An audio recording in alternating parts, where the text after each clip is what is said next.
Hello, my name is Daniel Yuck. Thank you for joining. I appreciate you, your time, and your support. In this video, I want to dive into an unboxing and in-depth review of this tattoo station from a company called POARMEEY.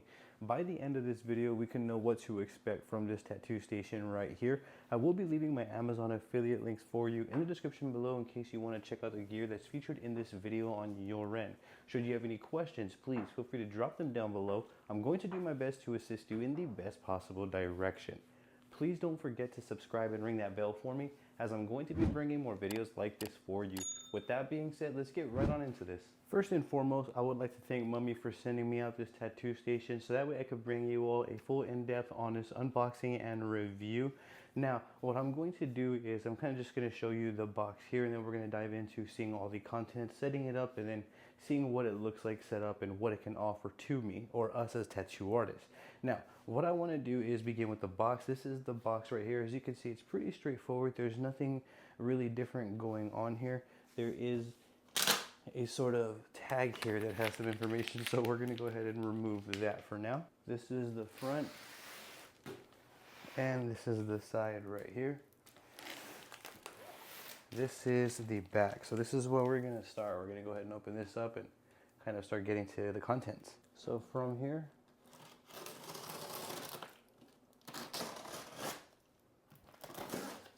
I'm just going to cut all of this open here, so that way I can, at the very least, access the contents.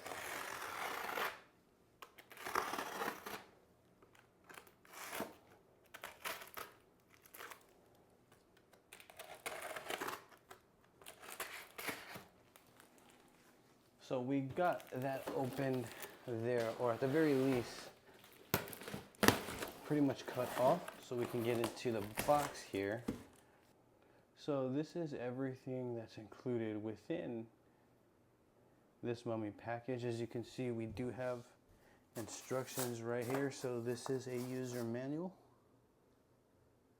That's what the tray or the entire station is gonna look like when we're done putting this together, and everything inside. So let's take a look at some of the stuff here. So this appears to be a foam block. Here are some wheels, and these wheels look like a higher quality. They're not like a plastic wheel. They seem like some sort of rubber wheel. Like if I really wanted, I can make these into skate wheels of some sort, but they are a sort of rubber wheel, which is pretty cool. So that's gonna, I'm sure that's gonna provide a smoother flow. And there's little locks right here as well. So that's awesome. I haven't seen wheels that are that durable. So far, first thing that came out of the box, it's actually pretty high quality and rugged. Not the average wheels that I see. This looks like something maybe for our cup or something like that. I'm gonna go ahead and leave that in the packaging because everything is labeled. And then here we have another, this is gonna be, it looks like the main part of the stand here. That's what that looks like to me. Here we have some miscellaneous tools like some screws and other stuff. Not sure what that is off the top there. I'll find out what everything is here and be sure. I'll elaborate on everything. We're kind of just looking at it here. So this looks like the bottom part of the station. It's pretty heavy too. So this part has some weight to it. And this part right here appears to be maybe like the bottom part, maybe the smaller part of the station.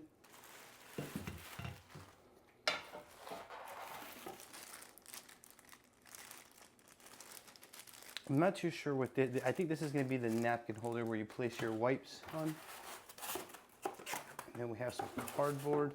And I think this may be the actual station top right here, which is actually the biggest component.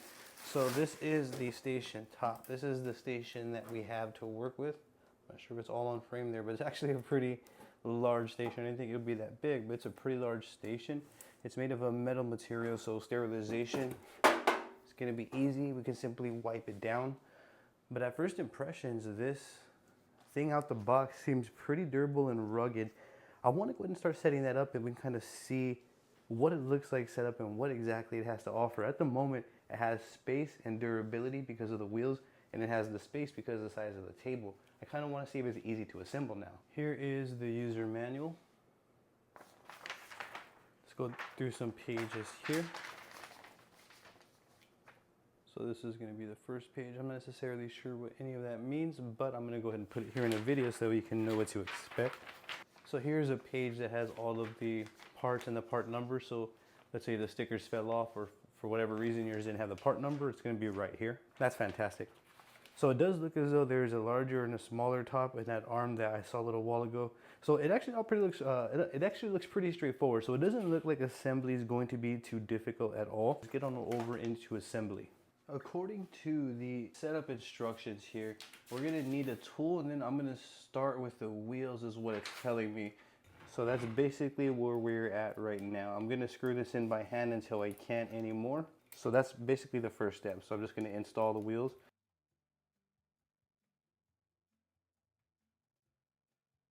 As you can see here, the locking mechanisms, they work wonderfully, and it is just as smooth as I thought it'd be, and quiet.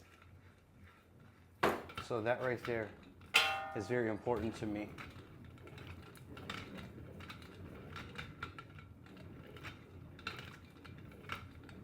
Okay, I'm having way too much fun with that.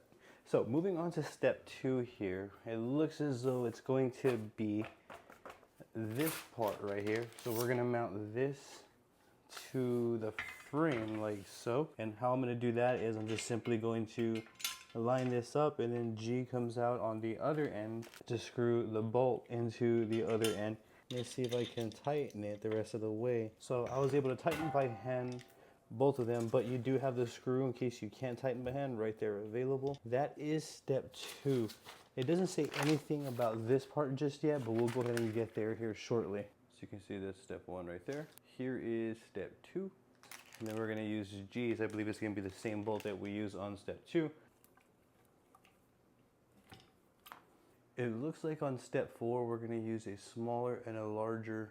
It doesn't really specify either in which direction, but I am just going to set it up in correspondence to the diagram here. So the smaller one looks as though it's going to go into this hole right here. So that's one right there. And then the other one's going to be in here. So this is going to be the shorter one. And then this is going to be the larger one right here. So I'm just going to want to be careful making sure that I don't break here. I don't want to over tighten when I set the height here. Shouldn't really need to set it too tight because it realistically shouldn't have too much weight up top anyway. So maybe like right around there, that's cool. Here is number 5. So number 5, we're going to be moving on to the, it looks as though the top. So I guess we're going to start putting down the surfaces. This is going to be, I guess, tabletop 1 is what I would say, or the second tabletop really. And then this is going to simply go on like so. And then we're going to be using B and G. I'm going to grab this little guy right here, and I'm going to go ahead and tighten it the rest of the way. So here is 7. We have 2, we're going to get 2 D's, which are these little ones. So according to the next step, these right here are going to go screwed into the top of the plate right here. So from here, I'm going to go ahead and place this on top. I have to line it up here. But here's the bottom of the table, and I have to kind of just line that up before I screw these in. The next part is going to be to place this screw going through here. All that we have to do now is simply put these little pieces on there. So this is going to go screwed in. And as you can see, these are all going to kind of go in unison back to back as they do use the same screws. It's pretty much the same approach for all of them. Do this like that. So you can see right here are where the holes are located. So I'm going to place the rings into there. We're going to put these on there and then these. So it's actually going to go a little bit like this. And then this part's going to screw into there with the last little screws that we have. And then this is going to lock into here like so. And you want to really take your time when lining this up here. For this one, I found it to be a little bit easier to place this on, not installed onto this, and then install it. And this is pretty much the only tool I've used the entire way, just these little keys here. Majority this one. And after this, that's it. The setup is complete. So that was step 10 that we just did. Step 11 was the one that we did, which is going to be to input F's right here, these little screws, and that was step 11. So as you can see, we are officially done. That is the entire setup. At first impressions, I don't notice anything, really too bad with it or anything negative that I would say. I love the wheels, probably my favorite thing about it, how smooth it is. And when it comes to a stand, you would want them to be really smooth. The design seems really nice and solid. This thing is plastic, so be careful with over tightening these right here. I think that's the only thing that I would say that's negative about it that I don't like, is that these are plastic. Maybe reinforcing this area with some sort of like metal on both sides would be ideal, just to prevent any cracking and to extend the life of this setup here. I think that's the only thing that I would say. Other than that, everything seems well built. I love that it's of an aluminum, I think, or some sort of metal, so we can sterilize it easily. We don't have a spray bottle on hand, so I'm just going to use some alcohol here and maneuver this around to get my points across. So as you can see, I have a barrier there.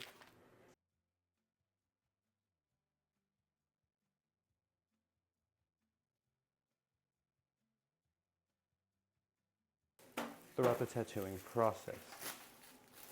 And it's going all the way around, full 360. Everything is covered as it should be. When we actually tattoo human skin, we don't want to have certain things on our setup. For example, we don't want to have our own ink sitting right here. Just because the size is there doesn't mean that we should do that. This should always stay stationary somewhere where it lives indefinitely. Same thing with stuff like this. You don't want stuff like that on there. What I want on my station are going to be things like rinse cups. I'm also going to want a tattoo machine, things that I'm going to be using on the client immediately, maybe like a razor. You get it, things that are going to be immediate. So for this demonstration, you can see, as I mentioned earlier, napkins take up a big part of the station. There's a rinse cup. Here's the tattoo machine. Here are a couple of gloves, some ointment, a couple to a few needle cartridges. You can see everything has their own spot here. Everything is nice and comfortable. I can even, instead of having the napkins up here on this table, since there's a secondary table, I could put the napkins down here. This right here is a brand new roll of Scotch shop wipes. And I'm gonna place that onto the side so that way you can kind of see that there. If I need a wipe here, I can go ahead and grab that. Now, me personally, again, as I've mentioned, I don't like to have things like this that are going to be used again outside of this session on my station. That's personal preference. So for me personally, I wouldn't use this on this station. I just wouldn't probably use this feature right here, and I won't use these features right here. I don't have anything off the bat that I would put right here that I would feel comfortable having in this station while I'm tattooing. It's not to say that they wouldn't be useful for some. Let's say if we're going to be practicing with this and I could find this useful for a lot of things, you could probably even use this for like drawing and other things, but that's besides the point. The point is, for me, when I'm tattooing, I'm not really comfortable with these there, and I probably won't use them. I can just wipe them down after every session, so it's no problem just installing them and having them, because I would rather have them and not need them than to need them and not have them. I'm definitely going to be using this secondary table for sure. I'm definitely going to be using this top, but this right here, I just don't see that being practical because I don't want to be reaching for this with bloody gloves. I wouldn't want that, even with ointment from just practicing. I wouldn't want that getting here. I feel like if I just can contain it to this area right here, it'd be much more better for me in terms of a workflow. I hope that this can kind of get some points across as to what you can do, some ways that you can utilize this setup right here. At first impressions and initial unboxing and just kind of equipping it here, I do love this setup right here. It's nice, it's roomy. I feel like it's made of a solid material, so we're gonna get some time with this investment right here. And I do love that it has a secondary table right here. It's very, very rare that I'll see a setup with a secondary table, which is greatly appreciated. For me, I'm gonna use that secondary table for my napkins. I'm not gonna keep any ink there just because of the way that I choose to work when it comes to tattooing. All that's on my station is only what I'm going to be using per individual client. When I'm done, I'll remove everything, dispose of everything properly, and then I'll spray everything down with Maticide or something to this extent, some sort of side, and make sure that I sterilize it correct. So to conclude this video, there's really no reason why this thing right here can't get 5 stars. Another thing that I also love is that right here, it doesn't have any sort of barrier to keep things on, so things can roll off this way. However, if I place my machine here and it goes this way or this way, it has these edges there, so that's there too. I wouldn't want this right here because it'll just make it a little bit more harder for me, especially when I'm going back to dip for more ink. Speaking of ink, here are a couple of ink caps, but you can see that it takes up no space at all. I have more than enough room to put everything that I need on this tattoo station to have a really smooth workflow, and to me that's everything. It's cool because we can even place the machine right here and space out our caps quite a bit, so that way we really have space in between, just so that we can have a smooth, comfortable workflow. For me at least, that's very, very important. All in all though, there's no reason why this wouldn't get a 5. I think that the reason why I'm not going to give it a 5 is just because of the plastic part down there. I see that over time I tend to kind of over tighten things. I see that kind of cracking. That's pretty much the only downside, but even then I'm not going to give it a full 4 stars. I'm going to give this thing a 4.5 stars. It really does deserve a 5, but if that little thing can be updated maybe on future models, then that's going to definitely be a 5 stars easy, as this is one cool tattooing workstation. I really feel like there's not really much wrong with it at all. You can see that I turn it, it's very, very smooth, nothing really moves around or anything like that. But yeah, that's my opinion. This is definitely going to get a thumbs up, 4.5 stars easily. I will be leaving my Amazon affiliate links for you in the description below, so you can check out this workstation on your end. And you can even see just by spinning it here that it'll be pretty easy to maneuver in the shop. If you have any questions at all, I encourage you to please drop a comment down below. I'm going to do my best to assist you in the best possible direction. But yeah, that'll be it for this one. I appreciate you and I thank you for watching. You have a great day.